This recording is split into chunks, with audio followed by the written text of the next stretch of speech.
welcome to our favorite trip. And on this episode, I'm going to talk about a trip we took to Egypt in March of 2019. We visited Cairo, Alexandria, Luxor, Aswan, Abu Simbel, and we had a Nile cruise in the middle there for about 4 nights. My husband Mark and I traveled to Egypt with some very good friends of ours, Katie and Joe. And Katie actually grew up with my husband, so they were childhood friends, and we've continued to be friends with them. Joe actually came up with the idea of going to Egypt about a year beforehand, and he had done some research and found a company that he really liked, and we all agreed with it. And then over the following months, some of us got cold feet, but I pressed on because Egypt had been a goal of mine since I was 13 years old, and I was supposed to go to Egypt with my mother and my grandmother on a tour. And right before we were going to pull the trigger, my father decided it would be unfair to my 4 brothers, which I do have 4 brothers, who had to stay behind, that I got to go and they didn't. So I didn't get to go. And truthfully, I've been dying to go to Egypt ever since. There's lots of other reasons that I had a romantic idea of going to Egypt. I mean, in the 70s, the King Tut exhibit came through the United States, and all the wonders and the gold and the glory of it, not to mention Steve Martin singing King Tut on SNL, Saturday Night Live, and the Bangles, Walk Like an Egyptian. I mean, there's just a lot of fun romantic ideals about Egypt. As I got older and I learned the history, a little more about the history of Egypt, I also was very interested in seeing, of course, the pyramids and the temples and the tombs. And then, of course, there's Cleopatra, which is actually a later period of Egyptian history, but also very romantic idea of Cleopatra, Antony and Cleopatra. So lots of these things have been building up in me. So when somebody suggested Egypt, I really jumped on it. Another good reason was that Egypt, historically speaking, has always been a tourist destination. And starting in the early 2000s, when you think about the Arab Spring, it really destroyed the Egyptian tourism industry. Right before 2010, they were seeing about 14.7 million visitors to Egypt. After the revolution, it plummeted down to about 9 million by the end of 2011. And I think it even got lower after that. There was so many bad things happening over there. A lot of the foreign press were being attacked. There was the regime change. There were terrorist attacks. There was an airplane shot down later that was full of Russian tourists. So lots of horrible things. And people just thought it was too scary to go to Egypt. And probably they were right, but it hurt their industry, the tourism industry, greatly. So I was always in my head, well, I kind of want to go because, it's not going to be as crowded around those pyramids and those tombs. So I was jumping on it. So we booked the trip, and I know I like to do independent travel, but going to Egypt was a little too daunting even for me. When I tried to find tour books on Egypt, I could only find one that had been updated since 2011, and it was Lonely Planet. So kudos to them. And I did buy the book and used it. So we were going to let ourselves be taken on tour. We were going to be taken care of the whole time through this Kensington Tours company. They sent suggested itineraries. We also suggested ideas back to them based on our research. And so we were so pumped to go to Egypt. I mean, why go to Egypt? Oh, I don't know, where do you start? I mean, the pyramids were ancient at the time that Jesus was walking on the earth. Jesus's time was closer in years to the invention of the iPod than to the building of the pyramids. So I don't know if that helps at all. So we were just Very excited. We decided to go in March, and I had done a little research about the weather, and I don't like heat, as some of you may know. And so I wanted to avoid the heat. And the high season in Egypt is in the winter, which for them is, December, January, February. Shoulder seasons would be the spring and the autumn. And then the summer, of course, is extremely hot. So we decided, based on our schedule and avoiding the heat and the crowds, to go in March of 2019. So we booked the trip, figured out what we needed as far as make sure your passport is at least 6 months from expiring at the time of the trip. You do need a visa for Egypt. You can always check on whatever country you're traveling to, their embassy site, and of course, United States embassy sites, United States sites to see if you do need a visa. You need to look and see what kind of visa. Some countries let you do it online, an e-visa, and some of them you can buy them when you get there. And some of them you have to apply for quite extensively, fill out a lot of paperwork and actually mail your passport in, and then it gets mailed back to you with the visa on it. For Egypt, we were able to do it when we landed. And through Kensington Tours, they actually hired a person to meet us at the airplane and take us through customs and take care of the visa for us. So that was really, really handy. The travel insurance, you should always check and see if you want it. A lot of times you can find companies online that offer it quite reasonably. And when you're traveling to a country where you're not quite sure about the medical care system, sometimes it's nice to have insurance that'll cover flying you out of the country and to another place with medical facilities that might be more what you need. We did not buy medical coverage. However, the people we were traveling with did. Before we left, of course, we always inform our credit card companies about the places that we're going to be visiting. We always take more than one credit card because sometimes they get denied no matter what you do. And we let our bank know that we're traveling with our ATM card to that country because we never get the foreign currency ahead of time. The fees are so high that we have always found a better exchange rate to use a bank ATM when we land in the country that we are traveling to. And our cell phone, in the past, I've been able to use it in different European countries. And this time, though, Verizon did not have an Egyptian plan. So you could use it there, but it was going to be quite expensive. And so I decided, well, we'll just go off grid. Every hotel we were staying in, and even the Nile cruise, had Wi-Fi. So I thought, well, we can always check in on the family and get online when we are in Wi-Fi. That actually kind of frees you up. You put your phone down while you're touring and don't think about it again, unless you're using it as your camera, I suppose. So we decided on our flights and we used miles. We try to use miles for flying to get upgrades. And I found a flight that would work, but it was going to be a little longer than the normal flights because you can fly directly from JFK to Cairo. I think Egypt Air has a direct flight. So anywhere in the United States, if you could get to JFK, you could go from there. So that would have been good, except I couldn't get business class or better on that flight with my miles for some reason. I'm on United. Long story short, we did get a flight through Vienna. So I went from Chicago to Vienna, the long part of the flight in business class, which that way you could lay flat and really go to sleep. Because we were going to have 2 plane changes, we decided to pack everything in carry-on bags. It cuts down on the chances of your bags getting lost. And we were kind of a little afraid of that. The way we were going to make the carry-on only suitcases work was to pack our clothing for 1 week. We actually had a 2-week trip because it was 10 days in Egypt and 4 days in Jordan. And Jordan's going to be a completely separate podcast. But we had to have clothes for 2 weeks. So we were going to pack our clothing for 1 week and just plan on doing laundry. Simple as that.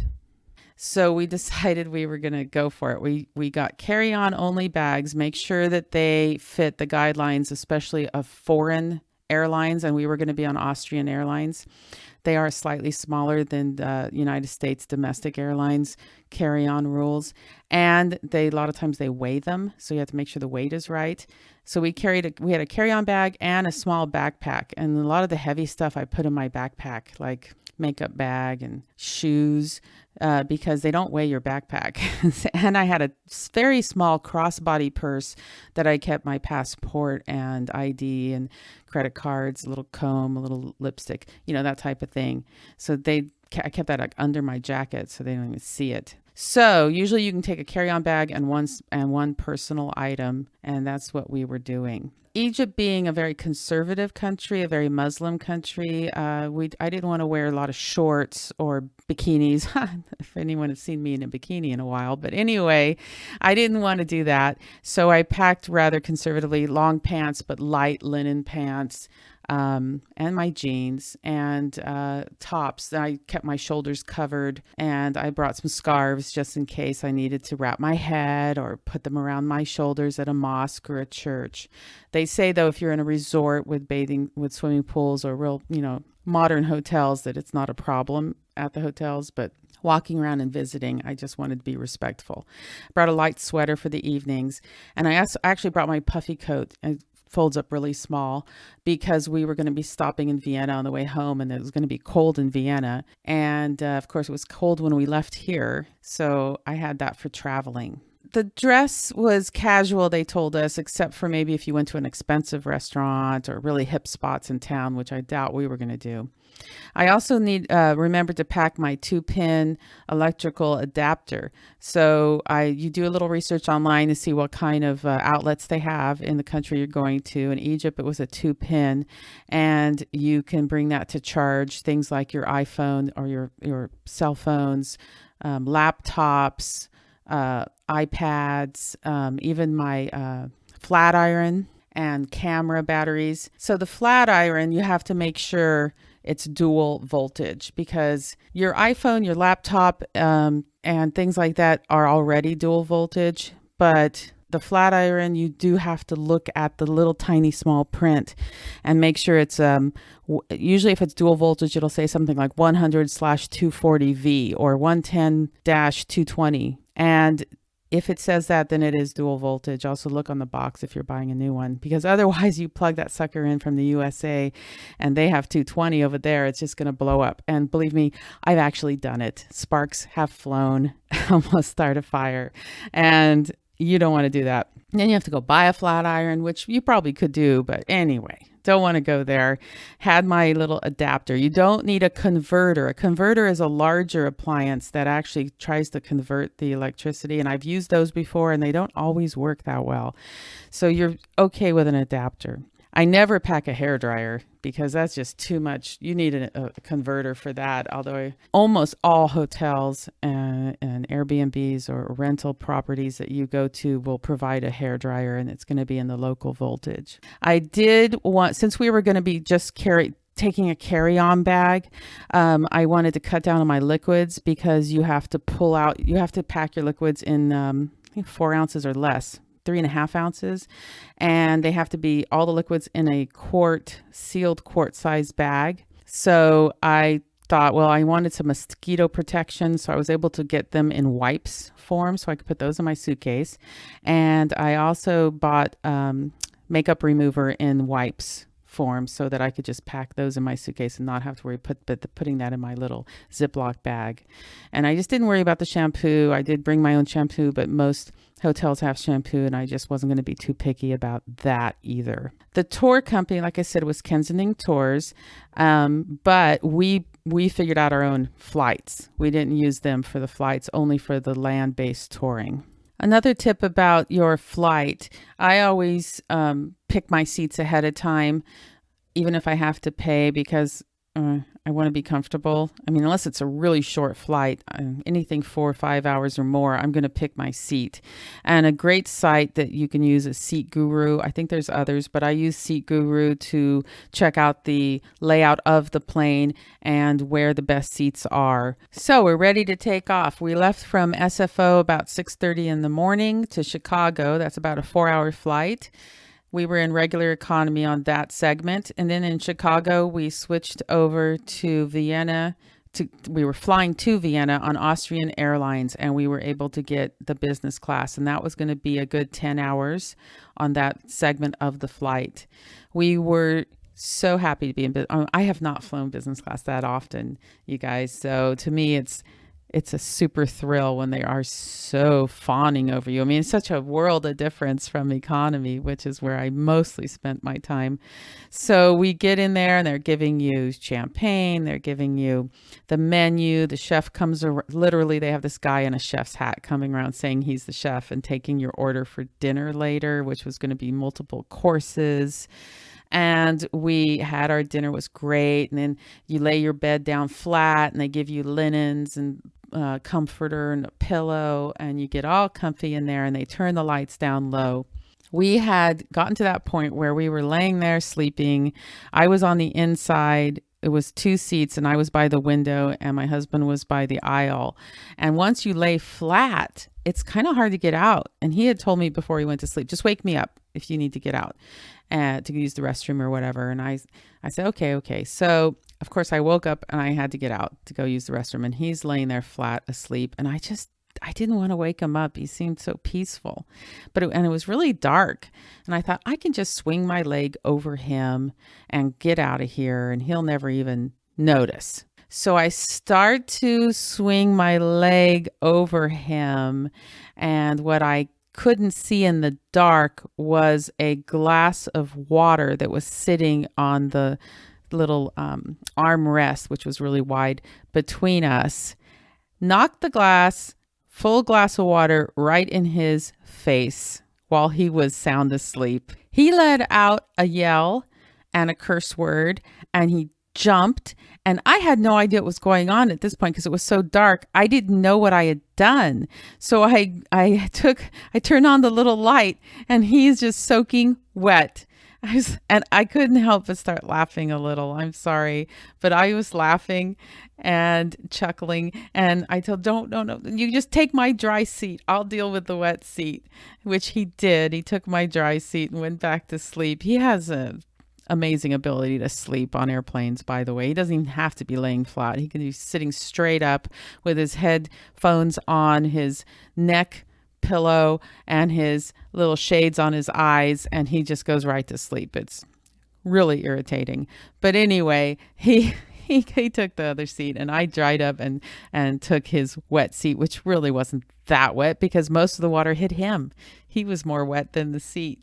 So we settled it down for the night, and when we woke up, had a wonderful multi-course breakfast before we landed in Vienna. We had to change planes in Vienna, got onto another plane that it didn't have lay flat seats, but it did have business class, and all they did was block out the center seat, so you had more room, but you had that wonderful service. And that flight was shorter. It was only, I want to say 3 hours or so from Vienna to Cairo. As we were flying over Egypt, approaching Cairo, I was looking out the window, and it was really sunny and bright. And it was really emotional just to see the desert and the Nile just winding its way through the desert with a few miles of lush greenery on either side of the Nile. It was really beautiful. As we were flying over the actual city of Cairo, you look down and it just looks like blocks of different heights and shapes, all this dusty gray color. I think they have a lot of sandstorms, and also the buildings themselves are this dusty gray color, at least from the air. And it just stretches on and on and on, and you see the Nile winding through the middle of it. It was really beautiful. After 22 and a half hours of travel from the time we left San Francisco, we landed in Cairo. We were expecting a big mass of people at the Cairo airport and craziness. And I think it is like that many times. But when we arrived, it was strangely, eerily quiet. We had our Kensington tour guide meeting us at the gate. He had a little sign with our name on it, and he guided us through customs and and of course he wanted us to get our luggage, but he was very surprised to find out we were only traveling with carry-ons. And then he just walked us right out to our minivan, and the driver there took over, and he was going to take us to our hotel. Now, before the trip, yeah, I tell you, I do a lot of research, and I had checked out all the hotels suggested by the tour company and made sure it was what I wanted. And I had listened to a fantastic podcast that I found called the Egypt Travel Podcast. I'm going to do a shout out to him because that is a fantastic podcast if you're ever planning on a trip to Egypt. Going through the streets of Cairo, Cairo has 12 million people in it. The first impressions were, of course, very busy, very dusty, lots of variety of transportation. I mean, there was lots of modern vehicles and lots of carts with horses and mules, more like donkeys and mules, tuk-tuks, people selling produce on the sides of the roads. It was really fantastic, I thought. And then our driver, he didn't speak a lot of English, but when he had something he really wanted to say, he would say it into his iPhone and have it translated into English and then play it back to us. I thought that was pretty cool. When we finally got to the Nile Bridge, because he was taking us from the airport, which was on one side of the city, all the way through the city, across the Nile, and into the town of Giza, the city of Giza, which is, adjacent to Cairo, but it has its Giza, and that's where the pyramids are and everything. And the hotel we were staying was actually very close to the pyramids. But when we got to the Nile, he just pulled over. He didn't even have to ask, and got out and motioned, hey, take a picture. So we took a picture as we were standing there looking at the Nile for the very first time. And he even took a selfie with us with his phone, which was pretty cute. We got to our hotel, and we're staying at a place called the Mena House Hotel. It's actually a Marriott property now, and it's in Giza. And before we even got close to it, we started to get glimpses of the pyramids through the buildings. The Mena House Hotel is on the site of an old hunting lodge.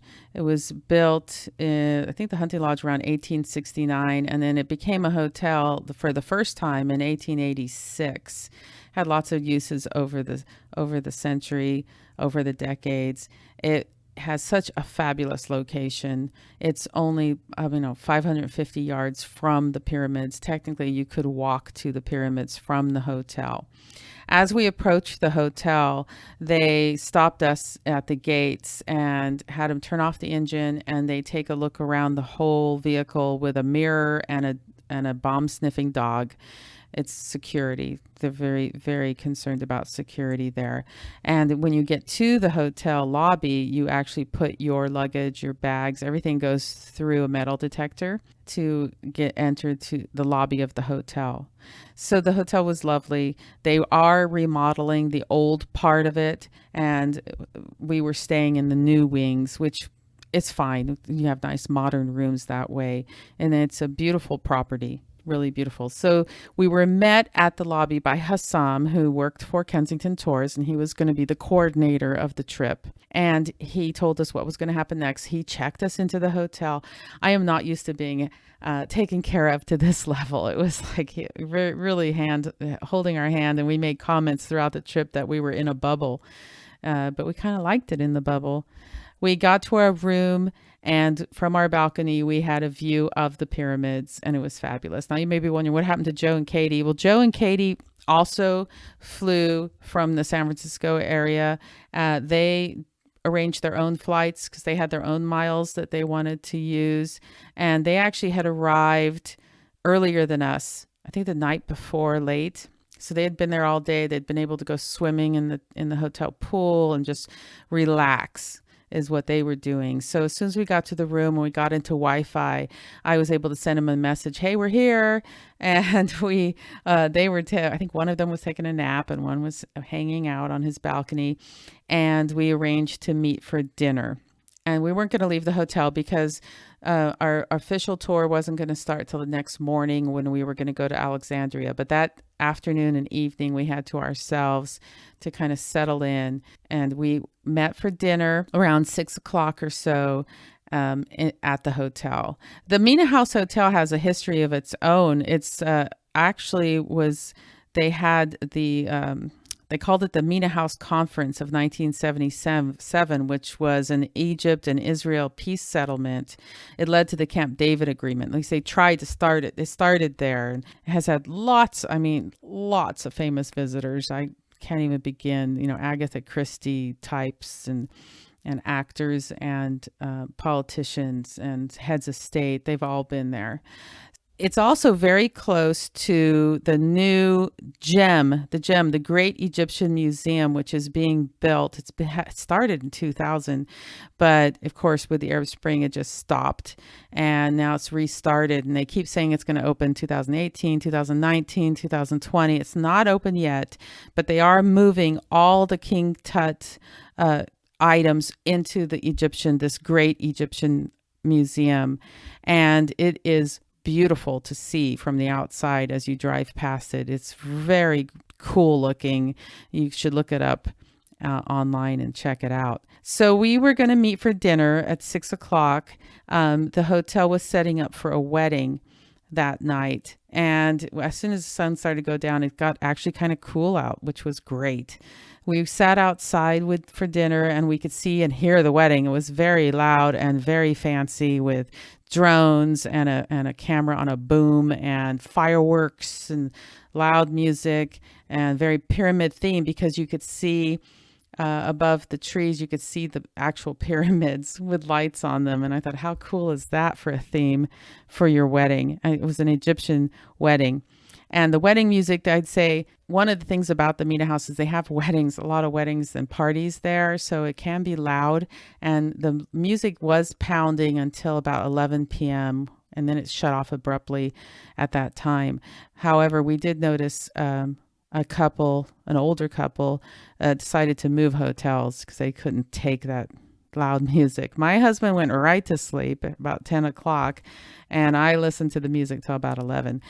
During dinner, Katie and I decided to celebrate. We would have a cocktail and we each ordered a Cosmo. Didn't quite notice the price because we didn't do the conversion, but it turned out those were $20 cocktails, which is expensive. And we decided, I don't know if we're going to do that again. They were good, though. I mean, we were trying to be careful about drinking the water, and we were trying to get stay away from any kind of just water. We were just having bottled water and trying to make sure that we didn't eat vegetables that had been washed in water. And we'd had all these warnings. It's not necessarily that they're dirty.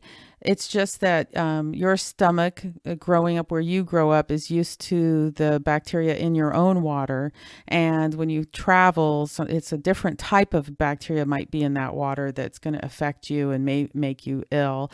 And some countries are worse than others. And we were just, you hate to ruin a trip by getting sick. So we were just being extra cautious. We decided, we did find out later, it was much less expensive just to have the beer, the local Egyptian beer, if you wanted. And we kind of stayed away from alcohol because it got too difficult. I mean, we thought maybe we could just buy a bottle of vodka or a bottle of rum or something that we could mix with fruit juice or sodas and make our own cocktails.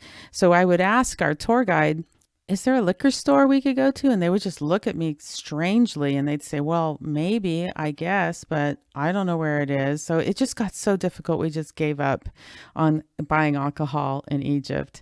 And you could get it like I said, at the bars, at the hotels, but it was so expensive that I just didn't think it was worth it, really. I don't have to drink, right? So I ordered a lot of beer, especially the Egyptian have a beer called Stella, which is not to be confused with the other Stella from Belgium. I'm going to stop the podcast right about here and continue on our trip in the next one. But I want to clear up a few things that I talked about earlier at this point.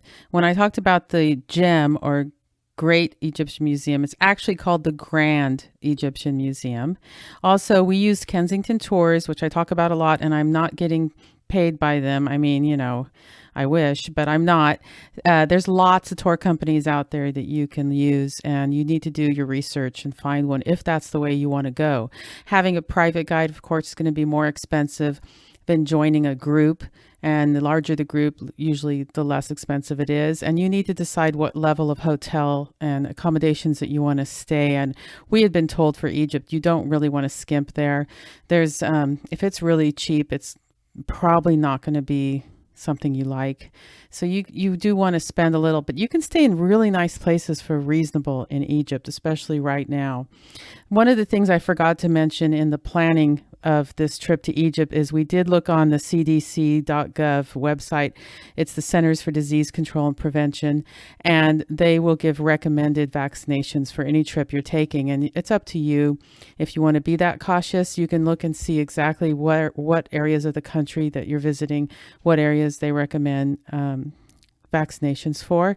And we went ahead and got boosters on our tetanus, diphtheria, and pertussis shot. It's usually given all together, Tdap. And we also got a hepatitis A shot. And we took an oral typhoid vaccine. I think we got that one at Costco pharmacy. So you can get them at the pharmacy or you can get them at your doctor's office. And we were just being extra precautious in that area. So thanks for listening to this part 1, planning our trip to Egypt. And in part 2, I'm going to launch us right into our first day in Alexandria and maybe into the next day traveling down to Luxor. Thanks for listening. Don't forget to check out pictures of our trip on Instagram, Our Favorite Trip, and also my Facebook page has Our Favorite Trip, has photos and even some little video clips. And you can rate us right below and give us a review. Would be really nice. See you next time on Our Favorite Trip.